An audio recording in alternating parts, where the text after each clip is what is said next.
The children of the sun. But the situation was too critical to permit us to think of the unfortunates whose death we had undoubtedly caused. There seemed less than an even chance of our getting through with our own lives. As we tossed and whirled onward, the water rose yet higher, and blocks of ice assailed us on all sides. First the sled on the left was torn loose, then the other followed it, leaving the car to fight its battle alone. But the loss of the sleds was a good thing now that their occupants were gone, for it eased off the weight and the car rose much higher in the water. Moreover, it gave way more readily when pressed by the ice. To be sure, it rolled more than before, but still, being well ballasted, it did not turn turtle, and most of the time we were able to keep on our feet by holding fast to the inside window bars. Once we took a terrible plunge, over a vertical fall of not less than 20 or 30 feet. But the water below the fall was very deep, a profound hole having been quickly scooped out in the unfathomable ice beneath, so that we did not strike bottom, as I had feared, but came bobbing to the top again like a cork. Below this fall there was a very long series of rapids, extending, it seemed, for miles upon miles, and we shot down them with the speed of an express train, lurching from side to side, and colliding with hundreds of ice floes. It must not be supposed that we went through this experience without suffering any injuries. On the contrary, our hands were all bleeding, our faces cut, Henry had one eye closed by a blow, and our clothing, for we were not wearing our Arctic outfit, was badly used up. Yet none of our injuries was really serious, although we looked as if we had just come out of the toughest kind of a street brawl. But there is no use in prolonging the story of this awful ride. It seemed to us to last for days upon days, though, in fact, the worst of it was over within 12 hours after we were lifted from our moorings in the valley. The tumbling stream gradually broadened out as it left the region of the high mountains, and then we found ourselves in a district covered with icy hills of no great elevation. But we could still see, by glances, as the stream curved this way and that, the glittering peaks behind. It was an appalling thing to watch many of the nearer hills as they suddenly sank, collapsed, and disappeared, like pinnacles of loaf sugar melting and falling to pieces in a basin of water. Edmund said that all of the ice hills and mounds through which we were passing no doubt owed their existence to pressure from behind, in the belt where the sun never rose, and where the ice was piled up in actual mountains. These foothills were, in fact, enormous glaciers thrust out toward the sunward hemisphere. After a long time the now broad river widened yet more until it became a great lake, or bay. The surface of the planet around appeared nearly level, and, as far as we could see, was mostly covered by the water. Here vast fields of ice floated, and the water was not muddy, as it would have been if it had passed over soil, but of crystal purity and wonderfully blue in places where shafts of sunlight penetrated to great depths, for now the sun was high above the horizon ahead, and shining in an almost clear sky. Presently we began to notice the wind again. It came fitfully, first from one quarter and then another, rapidly increasing until, at times, it rose into a tempest. It lifted the water in huge combing waves, but the car rode them like a lifeboat. "There is peril for us in this," said Edmund, at last. "We are being carried by the current into a region where the contending winds may play havoc. It is the place where the hot air from the sunward side begins to be chilled and to descend, needing the colder air from the night side. It must form a veritable belt of storms, which may be as difficult to pass, circumstanced as we are, as the crystal mountains themselves." "Suppose it should turn out that there is nothing but an ocean on this side of the planet," I suggested. "That I believe to be impossible," Edmund responded. "This hemisphere must be, as a whole, broken up into highlands and depressions. The geological formation of the other side, as far as I could make it out from the appearance of the rocks in the caverns, indicates that Venus has undergone the same experience of upheavals and fracturings of the crust that the Earth has been through. If that is true of one side, it must be true of the other also, for during a large part of these geological changes she undoubtedly rotated rapidly on her axis like the Earth." "But we traveled 5,000 miles on the other side without encountering anything but a frozen prairie," I objected. true enough, and yet I would lay a wager that all of that side of the planet is not equally level. Remember the vast plains of Russia and Siberia. Well, put in Jack, whose spirits were beginning to revive, if there's a shore somewheres, let's find it. I want to see the other kind of inhabitants. These that we've met don't accord with my ideas of Venus. We shall find them, responded Edmund, and I think I can promise you that they will not disappoint your expectations. Yet there seemed to be nothing in our present situation to warrant the confidence expressed by our leader's words and manner. The current that had carried us out of the Crystal Mountains gradually disappeared in a vast waste of waters, and we were driven hither and thither by the tempestuous wind. Its force increased hour by hour, and at last the sky, which at brief intervals had been clear and exquisitely blue, became choked with black clouds, sweeping down upon the face of the waters, and often whirled into great trombs by the tornadic blasts. Several times the car was deluged by waterspouts, and once it was actually lifted up into the air by the mighty suction. An ordinary vessel would not have lived 5 minutes in that hell of winds and waters. But the car, if it had been built for this kind of navigation, could not have behaved better. I do not know how long all this lasted. It grew worse and worse. Sometimes a flood of rain fell, and then would come a storm of lightning, and a downpour of gigantic hailstones that rattled upon the steel shell of the car like a rain of bullets from a battery of machine guns. Half the time one window or the other was submerged by the waves, and when we got an opportunity to glance out, we saw nothing but torn streamers of cloud whipping the face of the waters. But when the change came at last, it was as sudden as the dropping of a curtain.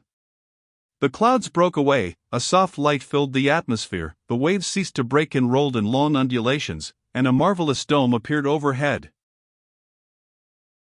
That dome, at its first dramatic appearance, was one of the most astonishing things that we saw in the whole course of our adventures. It was not a cerulean vault like that which covers the earth in halcyon weather, but an indescribably soft, pinkish-gray concavity that seemed nearer than the sky and yet farther than the clouds. Here and there, far beneath it, but still at a vast elevation, floated delicate gauzy curtains, tinted like sheets of mother-of-pearl.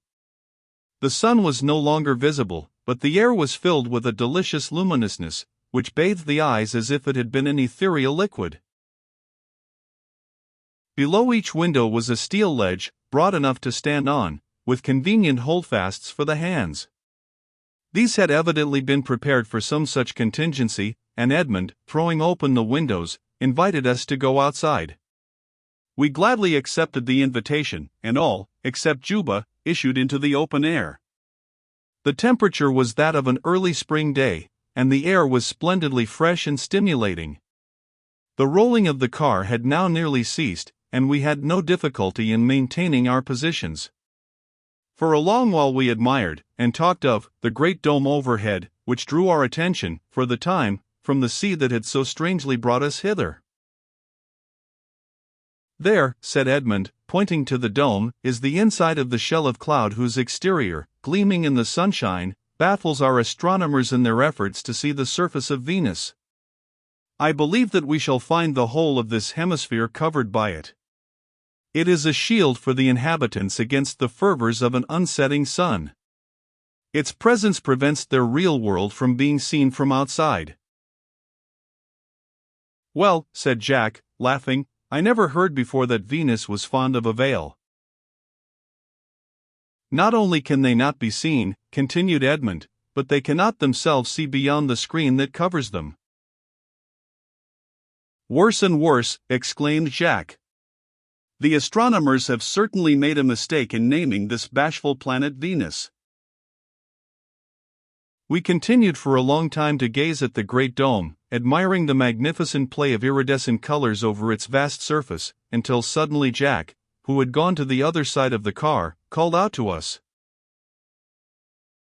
Come here and tell me what this is. We hurried to his side and were astonished to see a number of glittering objects which appeared to be floating in the atmosphere. They were arranged in an almost straight row, at an elevation of perhaps 2,000 feet, and were apparently about 3 miles away. After a few moments of silence, Edmund said, in his quiet way, "Those are airships." Airships. Yes, surely. An exploring expedition, I shouldn't wonder. I anticipated something of that kind. You know already how dense the atmosphere of Venus is. It follows that balloons, and all sorts of machines for aerial navigation, can float much more easily here than over the Earth. I was prepared to find the inhabitants of Venus skilled in such things, and am not surprised by what we see. Venus with wings, cried Jack. Now, Edmund, that sounds more like it. I guess we've struck the right planet after all. But, I said, you spoke of an exploring expedition. How in the world do you make that out? It seems perfectly natural to me, replied Edmund. Remember the two sides of the planet, so wonderfully different from one another. If we on the Earth are so curious about the poles of our planet, simply because they are unlike other parts of the world, don't you think that the inhabitants of Venus should be at least equally curious concerning a whole hemisphere of their world, which differs in toto from the half on which they live? That does seem reasonable, I assented. Of course it's reasonable, and I imagine that we, ourselves, are about to be submitted to investigation. By Jove, exclaimed Jack, running his hands through his hair, and smoothing his torn and rumpled garments, then we must make ready for inspection. But I'm afraid we won't do much honor to old New York. Can I get a shave aboard your craft, Edmund? Oh, yes, Edmund replied, laughing. I didn't forget soap and razors. But Jack would have had no time to make his toilet even if he had seriously thought of it. The strange objects in the air approached with great rapidity, and we soon saw that Edmund had correctly divined their nature. They were certainly airships, and I was greatly interested in the observation that they seemed to be constructed somewhat upon the principles upon which our inventors were then working on the Earth. But they were neither aeroplanes nor balloons. They bore a resemblance to mechanical birds, and seemed to be sustained and forced ahead by a wing-like action. This, of course, did not escape Edmund's notice. Look, he said admiringly, how easily and gracefully they fly. Perhaps with our relatively light atmosphere we shall never be able to do that on the Earth, but no matter, he added, with a flush, for with the interatomic energy at our command, we shall have no need to imitate the birds. Perhaps they have made that discovery here, too, I suggested. No, it is evident that they have not, else they would not be employing mechanical means of flight. Once let me get the car fixed up and we'll give them a surprise. Yes, and if you would use common sense, growled Henry, nursing his injured eye, you would not be here fooling away your time and ours, and risking our lives every minute, but you'd be making millions and revolutionizing life at home. And where'd the Columbus of space be then? Demanded Jack. Hanged if Edmund is not right. I'd rather be here meeting these doves of Venus than grinding out dollars on the Earth. And can't we go back and scoop in the money when we get ready? The discussion went no further, for, by this time, two of the airships were close at hand. And now we perceived, for the first time, the beings that they carried. Our surprise at the sight was even greater than that which we had experienced upon meeting the inhabitants of the dark hemisphere. The latter were extraordinary, but we were looking for extraordinary things. Indeed they were, except for certain peculiarities, much more like some members of our own race than we should have deemed possible. How great, then, was our astonishment upon seeing the two airships apparently in charge of real human beings. At least that was our first impression.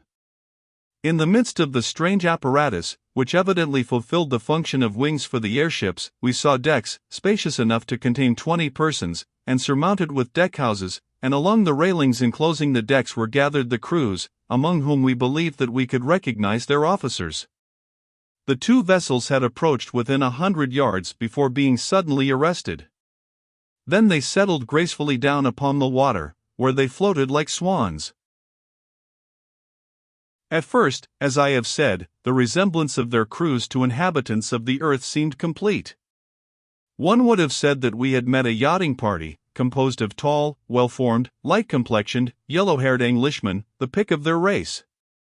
At a distance their dress alone appeared strange, though it, too, might easily be imitated on the earth. As well as I can describe it, it bore some resemblance, in general effect, to the draperies of a Greek statue, and it was specially remarkable for the harmonious blending of soft hues in its texture.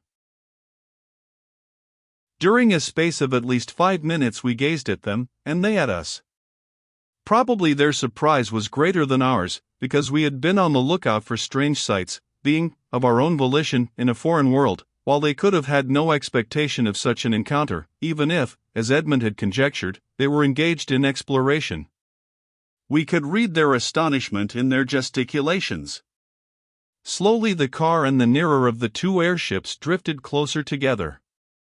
When we were within less than 50 yards of one another, Jack suddenly called out, "A woman! By Jove, it's Venus herself!" His excited voice rang like a rattle of musketry in the heavy air, and the beings on the airship started back in alarm. But although, like the inhabitants of the Dark Hemisphere, they were, evidently, unaccustomed to hearing sounds of such forcefulness issue from a living creature no larger than themselves, they were not faint-hearted, and the airship did not, as we half expected it would, take flight. The momentary commotion was quickly quieted, and our visitors continued their inspection. All of us immediately recognized the personage whom Jack had singled out as the subject of his startling exclamation. It was clear that he had rightly guessed her sex, and she appeared worthy of his admiring designation. Even at the distance of 100 feet we could see that she was very beautiful. Her complexion was light, with a flame upon the cheeks, her hair a chestnut blonde, and her large, round eyes were sapphire blue, and seemed to radiate a light of their own. This last statement, about the eyes, must not be taken for a conventional exaggeration, such as writers of fiction employ in describing heroines who never existed. On the contrary, it expresses a literal fact, and moreover, as the reader will see further on, this peculiarity of the eyes was shared, in varying degrees, by all these people of Venus, and was connected with the most amazing of all our discoveries on that planet. I should say here that, while the eyes of the inhabitants of the dayside were larger than ours, they did not, in respect of size, resemble the extraordinary organs of vision possessed by the compatriots of Juba.